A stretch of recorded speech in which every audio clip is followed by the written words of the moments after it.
পাকিস্তান এবং ভারত বিপজ্জনকভাবে পারমাণবিক সংঘাতের কাছাকাছি। পরিস্থিতি এমন পর্যায়ে পৌঁছেছে যে পারমাণবিক যুদ্ধ শুরু হতে পারে। মার্কিন সংবাদ মাধ্যমকে দেওয়া সাক্ষাৎকারে ডোনাল্ড ট্রাম্প এই কথা বলেছেন। ট্রাম্প আরও বলেন, পাকিস্তানকে উপেক্ষা করা যাবে না। দক্ষিণ এশিয়ার পরমাণু শক্তির দেশটির সঙ্গে সম্পর্ক বজায় রাখার গুরুত্বের উপর জোর দিতে গিয়ে তিনি এমন মন্তব্য করেন। কিন্তু পাক ভারত উত্তেজনার মধ্যে হঠাৎ কেন ট্রাম্প এই মন্তব্য করলেন? তার মানে 2019 সালের সেই গবেষণায় কি সত্যি হতে চলেছে?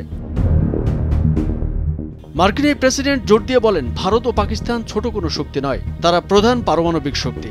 তাদের মধ্যে ক্ষেপণাস্ত্র হামলার সঙ্গে সঙ্গে সংঘাত তীব্রতর হচ্ছে। তিনি বলেন, লড়াই বাড়ছে, সর্বোচ্চ শক্তি দিয়ে ক্ষেপণাস্ত্র নিক্ষেপ করা হচ্ছে। ট্রাম্প পাকিস্তানের সঙ্গে ইতিবাচক আলোচনার কথা উল্লেখ করেছেন। তিনি বলেন, পাকিস্তানের সঙ্গে আমাদের চমৎকার আলোচনা হয়েছে, যোগাযোগ অব্যাহত রয়েছে।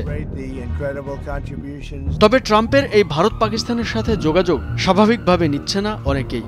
কারণ এই দুই প্রতিবেশী রাষ্ট্রের মধ্যে চলমান উত্তেজনাকে উস্কে দিয়ে শেষ পর্যন্ত পারমাণবিক যুদ্ধে রূপ নেয় কিনা তা নিয়ে সংশয় রয়েছে। যুক্তরাষ্ট্র তার নিজেদের স্বার্থ রক্ষায় কোনো এক পক্ষকে উস্কানি দেওয়ার অভিযোগ নতুন নয়। সম্প্রতি ইউক্রেন রাশিয়া যুদ্ধ বা গাজায় ইসরায়েলের অভিযানে যুক্তরাষ্ট্রের ইন্ধন বিশ্বমহলের অজানা নয়।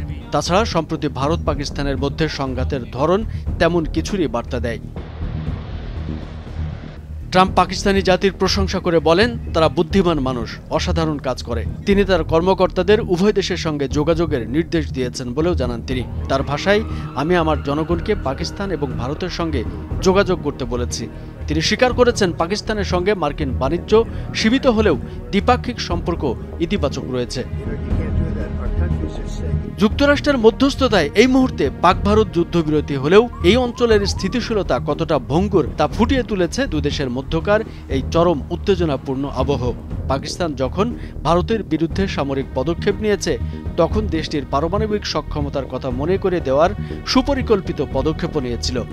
এছাড়াও জাতির উদ্দেশ্যে দেওয়া ভাষণে ভারতের প্রধানমন্ত্রী নরেন্দ্র মোদী বলেছেন, পরমাণু ব্ল্যাকমেল সহ্য করা হবে না, পরমাণু হুমকিতে ভারতকে ভয় পাওয়ানো যাবে না বলেও জানান তিনি।